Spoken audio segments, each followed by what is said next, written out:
സ്വപ്നങ്ങളുടെ ചിറകിലേറി ബാംഗ്ലൂരിൽ നഴ്സിംഗ് പഠിക്കാൻ പോയ ആദിത്യന്റെ ജീവനറ്റ ശരീരമാണ് തിരികെ എത്തിയത്. തിരുവനന്തപുരം അരുവിക്കര സ്വദേശി ആദിത്യൻ ബാംഗ്ലൂരിലെ BTS നഴ്സിംഗ് കോളേജിലാണ് പഠിച്ചിരുന്നത്.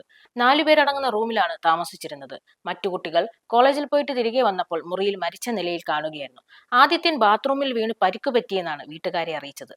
സഹപാഠികളുടെ മയക്കുമരുന്ന് ഉപയോഗത്തെ ചോദ്യം ചെയ്തതിൽ മറ്റുള്ളവർക്ക് വിരോധമുണ്ടായിരുന്നു. അതിന്റെ പേരിൽ അധ്യാപകരും ഹോസ്റ്റൽ ജീവനക്കാരും ഉൾപ്പെടെ ആദിത്യനെ നിരവധി തവണ ഉപദ്രവിച്ചു എന്നാണ് അറിയാൻ കഴിയുന്നത്.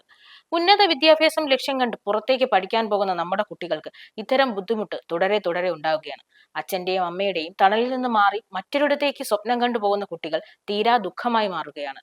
നിതിന്റെ മരണത്തിന്റെ മുറിവ് മാറുന്നതിന് മുമ്പേ ആദിത്യൻ അതിനേക്കാൾ വേദനയായി എത്തിയിരിക്കുകയാണ്. സന്ദീപ് എന്നൊരു അധ്യാപകന്റെ പേര് ഇവിടെ മുഴങ്ങിക്കേൾക്കുന്നു. കുട്ടികളെ മാനസിക പീഡനം ചെയ്യുന്ന അധ്യാപകരെ, ചൂഷണം ചെയ്യുന്ന അധ്യാപകരെ, മയക്കുമരുന്ന് ഉപയോഗിക്കാൻ പ്രേരിപ്പിക്കുന്ന അധ്യാപകരെ കോളേജുകളിൽ ഇപ്പോൾ നിറഞ്ഞു കാണുകയാണ്. നിയമം ശക്തമായിരുന്നുവെങ്കിൽ ഇത്തരമൊരു ചൂഷണം ഇവിടെ നടക്കുകയില്ല. കുറ്റം കണ്ട് ചോദ്യം ചെയ്താൽ വാദിയെ പ്രതിയാക്കുന്നത് സ്ഥിരമായി മാറുകയാണ്. മയക്കുമരുന്ന് ഉപയോഗം ചോദ്യം ചെയ്ത ആദിത്യനെ മയക്കുമരുന്ന് വിതരണക്കാരനായി ചിത്രീകരിച്ചു എന്നാണ് ഇപ്പോൾ കുടുംബം അഭിപ്രായപ്പെടുന്നത്.